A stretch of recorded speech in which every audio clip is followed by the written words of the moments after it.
So today we're going to talk about 3 ways to increase your honey production.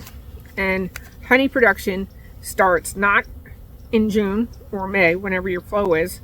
It starts in December, January, February, 30 to 40 days before that first bloom. Your major flow is usually after the first bloom.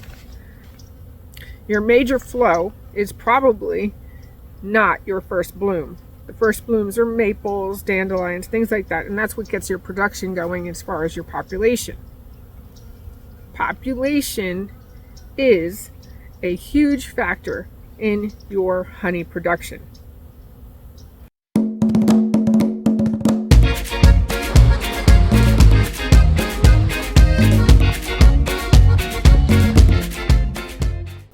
So the first one is honey production, population. So your first rule of thumb is that the bigger the hive, the more honey they can produce. And this is a no-brainer, but it needs to be said. Can a nuke produce honey? Yes, but it won't produce surplus. So the more bees in your hive, the more surplus you will produce. And this begins in a planning stage in December, and when 40 days out from your first bloom, you can start feeding that population pollen patties and start to burst that population, get it a little ahead, and start building populations to go out and forage. So the first thing you should think of is to know your queen. Do you have an Italian queen? Do you have a Russian queen? Certain strains will do better at the start of spring. That way you can understand what she's about to start doing. Italians don't, while they stop laying, they don't stop as much as, say, a Russian. They kind of take off differently in the spring. So know your queen. Then you want to facilitate the population growth. You can feed pollen patties. That starts the process of her feeling like, hey, there's something blooming. And then you can graduate onto sugar syrup not very long after, even if they have honey stores. The thinner the syrup, the more stimulus will be for them to start building. Now, the caveat here is that you cannot build them too early. So again, know your queen, and we're getting to why you want to be sure you don't start them too early. The third part of building populations is reversing your hive bodies. Once those populations have started to go slightly within that first bloom, you want to reverse.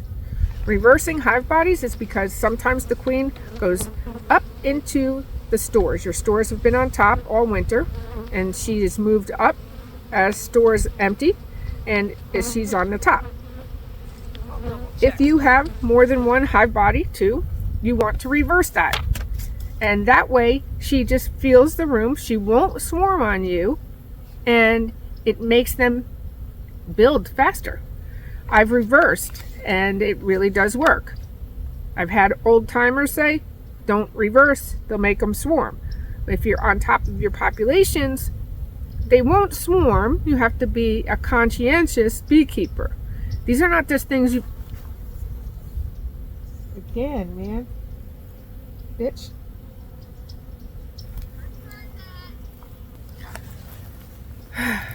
So I got stung. So, most queens are either in the top where the honey was stored. And so you want to reverse her all the way to the bottom and give her room to build up into that hive. Some queens don't need to be reversed. Some queens already know how to go down. I don't know what the difference is. I have Italians that do both. Some just stay up there, get just locked up there, and others, without me reversing, have already gone down.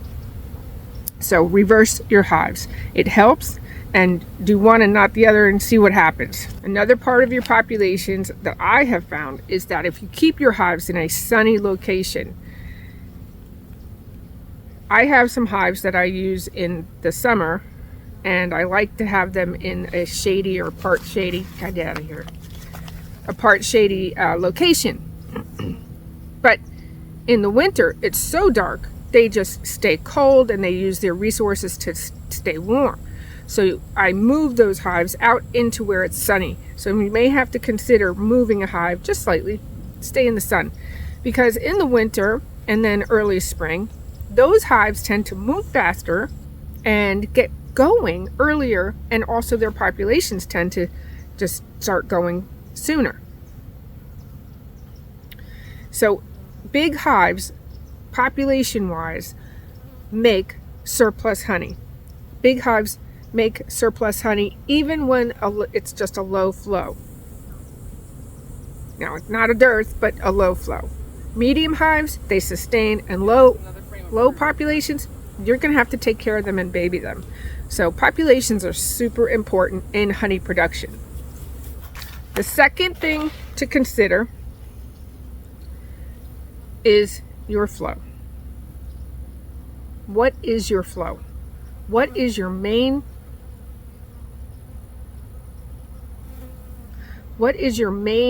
flow?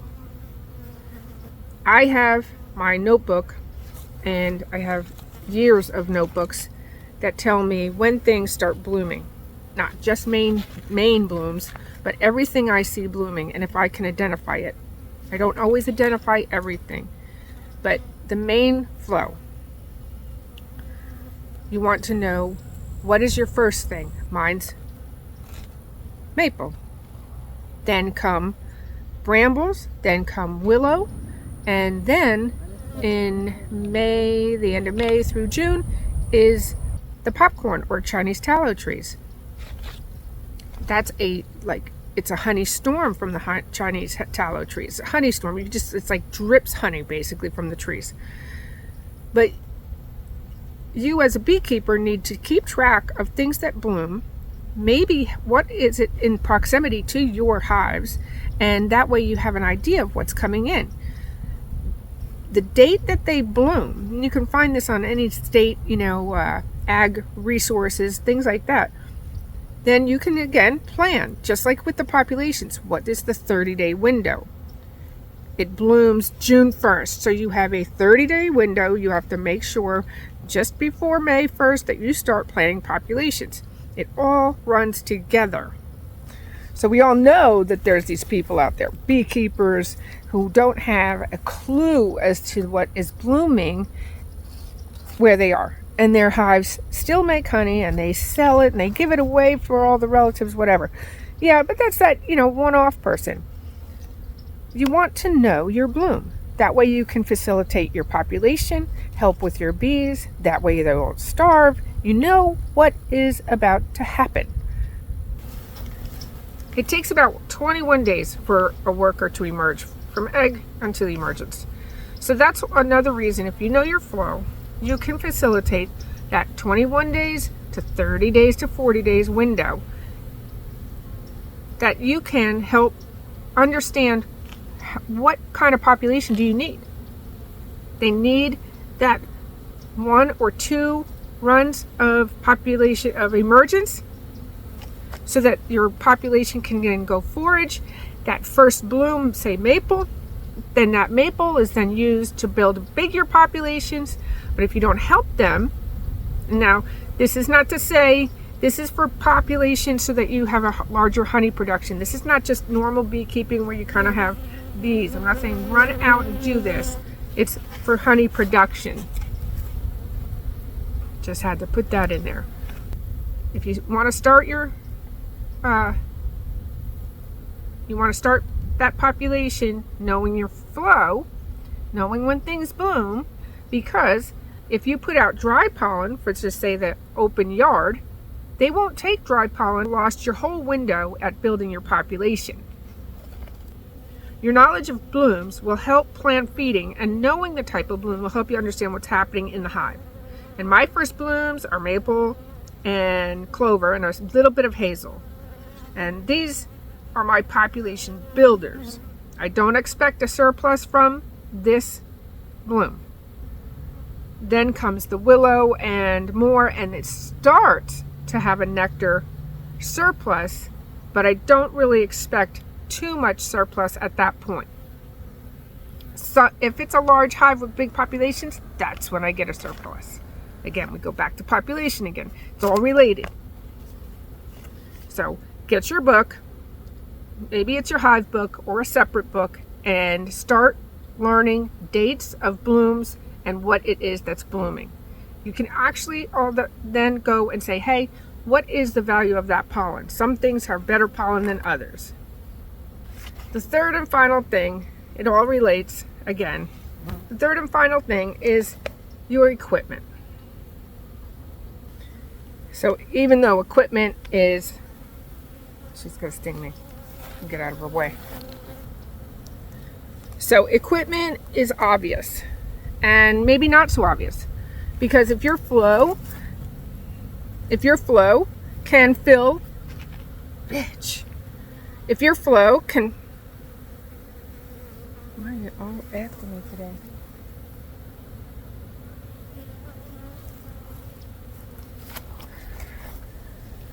Okay, so if your flow can fill 10 supers, but you only have 3, you kind of miss the boat.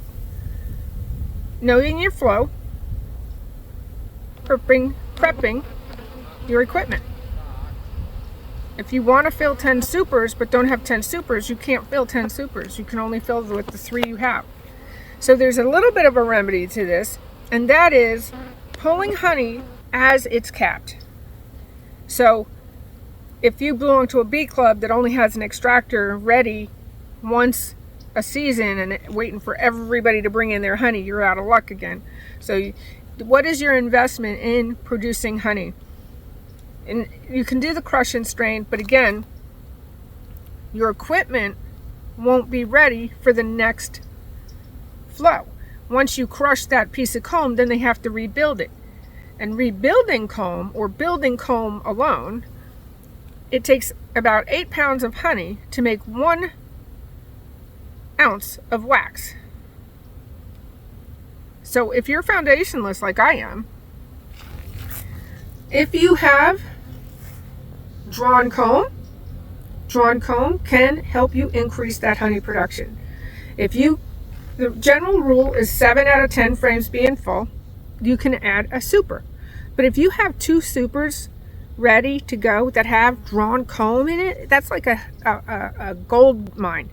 You can actually put on 2 supers and they'll fill it, because they didn't have to use any of the honey towards making honeycomb. They're just filling it and capping it. If they can fill 1, they can fill 2. And the only caveat to that would be in my area where, like, if you have a small hive beetle, but really if those population is huge, yeah, put on 2 when you think you can only do 1, but you'll know by how many bees are in that hive. See, I keep going back. Each time I say something, I have to go back to population, I have to go back to flow, and now I'm in equipment. These are the 3 main concerns in your honey production, short of moving your hives to where things are blooming. So again, drawn comb is like super gold in honey production. Even though foundation is used, they still have to consume a certain amount of honey to produce the wax to draw all of that out. But again, going back, if you know when your flow is and you know when the biggest flow is, mine's popcorn, that's a super time as a foundationless beekeeper to start sticking some frames in and getting a few frames made, or the cycling through, throwing away that black comb so we don't get the residues build up. So let's reiterate. Increase your honey production by building your populations. Big hives make more honey, obvious. 2, know when your flow is. Not just your first bloom, which is super important in building your populations.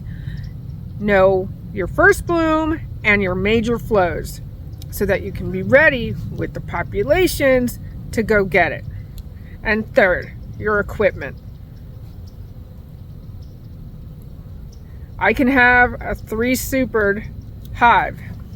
If I have no more equipment to put on it, all she's going to do is either backfill it and make them swarm, which is not what I want, or I'm going to lose out on my flow. So you got to have some equipment. You got into this game knowing that we gave you magazines filled with things you can buy.